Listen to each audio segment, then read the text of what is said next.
فرماتے ہیں کہ اعتکاف واجب میں معتکف کو مسجد سے بغیر عذر کے نکلنا حرام ہے۔ یعنی واجب کا اعتکاف جو منت مانی نظر مانی، تو جو منت کا اعتکاف ہے وہ واجب ہے، اس اعتکاف میں معتکف کو یعنی اعتکاف کرنے والے کو مسجد سے بغیر عذر کے نکلنا حرام ہے۔ اگر نکلا بغیر عذر کے تو اس کا اعتکاف جاتا رہا، اگرچہ بھول کر نکلا ہو پھر بھی اعتکاف اس کا ختم ہو جائے گا۔ اسی طریقے سے سنت اعتکاف بھی بغیر عذر نکلنے سے جاتا رہتا ہے، یعنی جو اخیر عشر رمضان شریف میں 10 دن کا اعتکاف ہوتا ہے، اس اعتکاف میں بھی بغیر عذر کے اگر کوئی نکلا تو اس کا اعتکاف جاتا رہے گا۔ اسی طریقے سے عورت نے مسجد بیت یعنی وہ جگہ مسجد گھر کے اندر کی جہاں پر اس نے نماز پڑھنے کے لیے خاص کیا ہے، اس مسجد بیت میں اعتکاف واجب یا مسنون کیا تو بغیر عذر کے وہاں سے وہ عورت نہیں نکل سکتی۔ اگر وہاں سے وہ نکلی کسی عذر کے بغیر، اگرچہ گھر ہی میں رہی ہو پھر بھی اس کا اعتکاف جاتا رہے گا۔ معتکف کو مسجد سے نکلنے کے 2 عذر ہیں، 2 عذر کی بنیاد پر اعتکاف کرنے والا مسجد سے باہر نکل سکتا ہے۔ ایک حاجت طبعی کہ مسجد میں پوری نہ ہو سکے، جیسے کہ پاخانہ، پیشاب، استنجا، وضو اور غسل کی ضرورت ہو، تو غسل اور استنجا وغیرہ کے لیے یہ ایسی چیزیں ہیں کہ یہ مسجد کے اندر نہیں ہو سکتی ہیں، یہ حاجت طبعی میں آتی ہیں، تو اس کے لیے وہ مسجد سے باہر نکل سکتا۔ فرماتے ہیں مگر غسل و وضو میں یہ شرط ہے کہ مسجد میں وہ ادا نہ ہو سکیں، یعنی کوئی ایسی چیز نہ ہو جس میں وضو اور غسل کا پانی لے سکے، اس طرح کی مسجد میں پانی کی کوئی بوند نہ گرے۔ وضو اور غسل کا پانی مسجد میں گرانا ناجائز ہے، اور لگن وغیرہ موجود ہو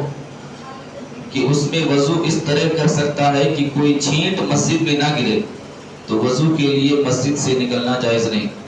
یعنی اگر کوئی بڑا برتن ہے تو اس میں اگر وہ وضو کرے اس طریقے سے کہ کوئی چھینٹ مسجد کے اندر نہ گرے تو وضو کے لیے بھی مسجد سے باہر نہیں نکل سکتا، اسی مسجد کے اندر اس برتن کے اندر وہ وضو کرے۔ اگر وضو کرنے کے لیے بھی نکلے گا تو اس کا اعتکاف جاتا رہے گا۔ اسی طریقے سے اگر مسجد میں وضو اور غسل کے لیے جگہ بنی ہو یا مسجد کے اندر حوض ہو تو باہر جانے کی اب اجازت نہیں۔ یہ ایک حاجت طبعی ہو گئی۔ دوسری ہے حاجت شرعی۔ حاجت شرعی میں مثال کے طور پر عید یا جمعہ کے لیے جانا، ایسی مسجد میں اس نے اعتکاف کیا ہے کہ وہاں پر جمعہ کی نماز نہیں ہوتی ہے یا عید کی نماز نہیں ہوتی ہے، مثلا عید یا جمعہ کے لیے جانا یا اذان کہنے کے لیے مینارے پر جانا، جبکہ مینارے پر جانے کے لیے باہر ہی سے راستہ ہو تو ایسی صورت میں وہ مینارے پر اذان دینے کے لیے جا سکتا ہے۔ اگر مینارے کا راستہ اندر سے ہو تو غیر مؤذن بھی مینارے پر جا سکتا ہے، مؤذن کی تخصیص نہیں ہے۔ قضاء حاجت کو گیا تو طہارت کر کے فوراً معتکف اندر چلا آئے، وہاں پر ٹھہرنے کی اجازت نہیں ہے۔ اگر اعتکاف کرنے والا مکانی مسجد سے دور ہے، اگر معتکف کا مکان مسجد سے دور ہے اور اس کے دوست کا مکان قریب ہے تو یہ ضروری نہیں کہ دوست کے یہاں قضاء حاجت کو جائے، بلکہ اپنے مکان پر بھی جا سکتا ہے۔ اگر اس کے خود 2 مکان ہیں، ایک نزدیک ہے دوسرا دور، تو نزدیک والے مکان میں جائے۔ کہ بعض مشائخ فرماتے ہیں کہ دور والے میں جائے گا تو اس کا اعتکاف فاسد ہو جائے گا۔ جمعہ اگر قریب کی مسجد میں ہوتا ہے تو آفتاب ڈھلنے کے بعد اس وقت جائے کہ اذان ثانی سے پہلے سنتیں پڑھ لے، اور دور ہو تو آفتاب ڈھلنے سے پہلے بھی جا سکتا ہے، مگر اس انداز سے جائے کہ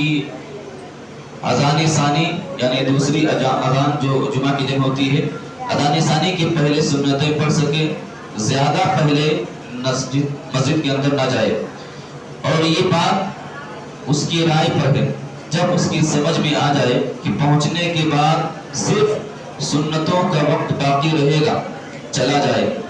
اور فرض جمعہ کے بعد 4 یا 6 رکعتیں سنتوں کی پڑھ کر چلا جائے۔ اے بچے، آہستہ پڑھو۔ اور یہ بات اس کی رائے پر ہے، وہ اپنے سمجھ میں یہ لائے کہ پہنچنے کے بعد میں صرف سنتوں کا وقت باقی رہے گا تو چلا جائے، اور فرض جمعہ کے بعد 4 یا 6 رکعتیں سنتوں کی پڑھ کر چلا جائے، اور ظہر احتیاطی پڑھنی ہے تو اعتکاف والی مسجد میں آ کر پڑھے،